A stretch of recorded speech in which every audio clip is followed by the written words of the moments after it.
It's the November 4th date when you're going to want to have tickets to see Steve Lawrence and Edie Gourmet because they're going to be in town at Normal at Illinois State University to entertain. We're going to be there November 6th. Did I get the wrong date? Well, they can buy the tickets on the 4th, but we're going to be there the 6th on Wednesday. Well, but I think, Ken, you got a good idea. Let them buy the tickets on Monday. Let them sit there. There's a lot of people that buy tickets for some shows, and they wait in line outdoors. Why not just get into the auditorium and sit for 2 days? They can come and just park and go right in. That's a good idea. You are the first person I've ever talked to in show business that actually knew where they were going to be on a given date. It's a curse.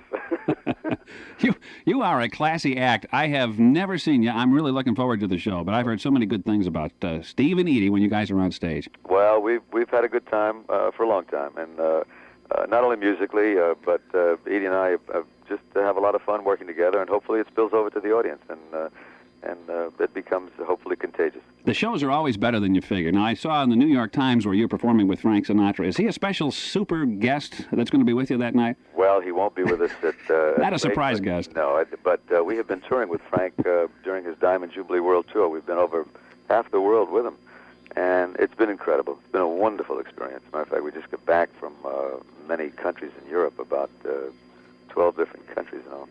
And it was an incredible experience. You've worked with... Not only to be with him, but, there are a lot of countries we never would probably go to begin with. Yeah, well, you mentioned Pompeii earlier. Yeah, we were at Pompeii and the Ruins singing there. And we were in Sweden and Norway and the Netherlands and Ireland and Germany and France and, oh my... You ever sing in Greece, by any chance? No, we didn't get to Greece on this trip. Some pretty grimy nightclubs maybe, but not Greece, huh? No, but I don't. You got to. They break a lot of plates there. I know that. Judging from Zorba the Greek. Yeah, I got to go there about a year and a half ago. I went into Ephesus and saw some of those old ancient theaters, but the acoustics are terrific. Yeah. Do they do that, by the way? Did you go to those clubs where they break the dishes? I didn't see any of that stuff, but I know that goes on. Yeah. Yeah, they're supposed to dance and break the dishes, and boy, I tell you, it's probably what gave birth to paper plates, I guess. I'll tell you, I've been in this business long enough to know when you did songs like. Oh, this could be the start of something big, and that really goes back to the Steve Allen days, doesn't it? That's right. As a matter of fact, Steve wrote that, and that has become a signature for him and us as well because of our long-time relationship with him, and of course the record that we had on it was quite successful for us. You actually met on the Steve Allen show, didn't you? We sure did, yeah. Back in the mid-'50s and early '50s, Edie and I met on the show, and we performed individually before that, but after that we kind of started developing a relationship, not only personally but professionally. And Steve was great basic training on that show. We were called upon to do everything. We were in sketches and singing and standing on rooftops, and it was all live at the time. So it was a wonderful time. Do you find it a joy to be able to travel with your spouse, your mate, as it were? Yeah, it sure is. It saves a lot of long distance calls. It really is.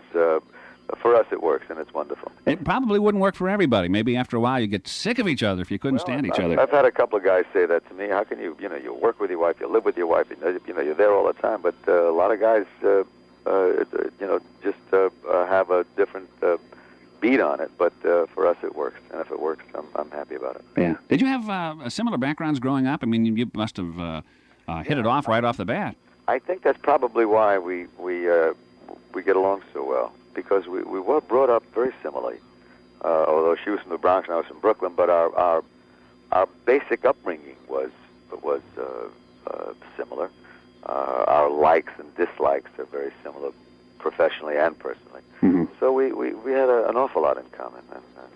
Yeah, you hear about people growing apart, and what's neat to realize is you've both had your super big songs. I mean, when you think about a song like "Go Away, Little Girl," yeah, that was a big hit for you. Oh, yeah, it was a million-seller #1 all over the world. And then Edie had a song like "Blame It on the Bossa Nova." Same thing, yeah. And as a matter of fact, we recorded that in a couple of different languages. Did it so well, and did it in Spanish and Italian, and it was terrific. Yeah, you have a great sense of humor too. I've seen you on some talk shows. Well, I work with a lot of very funny people over the years, and I guess some of it is rubbed off, and I guess some of it may have been there laying dormant to begin with. But I enjoy it. I think that the biggest thrill that a person can have is standing up in front of thousands of people and saying or doing something that makes them laugh. And that is a great feeling. To hear that laughter is really It's a great gift. It really is. Yeah. That's a great feeling. That probably would make you want to do the whole show for nothing. Well, it might, but I tell you, I think you get a bigger reward out of the laughter than almost out of music. There's something about hearing a multitude of people enjoying themselves in laughter. Yeah. There's nothing like it. It's the most rewarding feeling in the world. But with you guys, you're responsible for it. The music sort of sets the mood, and it gets people ready to laugh too. I think. Yeah, exactly. I think they kind of go hand in hand. It's a good observation. Did you do that sort of as a practical joke, or what was the reason for recording under the name Parker and Penny? Well, the record business went through a change where we couldn't get a record released. They were so into rock and heavy metal, as they still are, that it was very difficult for Edie and I and people like us in the recording business to record and get anything released. So we were in Europe on one of our tours, and we heard this song. It won the Eurovision contest, a song called Hallelujah. And we recorded it and brought it back to the record company, and they didn't even want to listen to it because it had our names on it. They said, "Oh, it's Steve and Edie, forget it, we're into top 40 and that whole thing," you know. So we, with our producer and the guy who worked with us, Mike Kerb at that time, we said to him, "Look, change the name on the record and send it back into the meeting." So we did. We put Parker and Penny on the record and sent it into the record meeting. And they listened to it, and they loved it. And they put it out, and it got to be number 46. And a guy, a DJ in Chicago, blew our cover. And he said, "That's not Parker and Penny, it's Steve and Edie." And they got so ticked off at us that they just pulled it, you know. We played it, and I like it. It's a great song. Yeah, and it did very well for us. But that was the only way at that time we could have gotten the record out. Now, isn't that crazy? We will see new records that come in, and of course, if they're done by familiar artists, we'll tend to play them. We figure, oh, that's got some familiarity behind it. Yeah. But then you get to the point where, I guess if you're familiar long enough, people think you're old hat, which is too bad, really, because good music is good music, be it new or old. I agree with you. You know, to me, I think good is good no matter who or where it comes from. You know, Yeah, and there's a lot of good rock music. There's a lot of terrible rock music, and there's a lot of good classical music. Edie always said to me, you know, classical music's a lot better than it sounds. You know, so there's a lot of music that you really have to be exposed to make up your mind. And why some clown in an office someplace, maybe in New York, can sit around and say, well, no, this is a song that appeals to only 21 to 25-year-olds. That's right. I don't understand that. Well, it's the same thing on television now. You get the same kind of diet because they're looking. They say, well, the demographics of this show is 28 to 45. Well, maybe it's not. Or maybe it's just good and everybody would like it, or maybe it stinks and nobody should see it. Yeah. You know, so there's a lot of that, too. Yeah, I just don't know how they get all these readings and studies and demographics, and as a result of 500 phone calls, they're inflicting that on 50 million people. Yeah. I think one of the things that's happening today with live comedy really makes people aware of what is funny and what isn't. Some of the comics that are coming along have a pretty good feel for what is and what isn't. Well, they're speaking out at what's happening, and they're finding a lot of humor in what's happening in society, and they're holding that up and poking fun at it, and it's really works, and it's funny. What I was going to get around to is the fact that you've done some stage work, and you know what it's like to be in front of that live audience in more ways than singing and telling jokes. You've done some acting. Yeah, I've done some acting in film and on television film and on Broadway.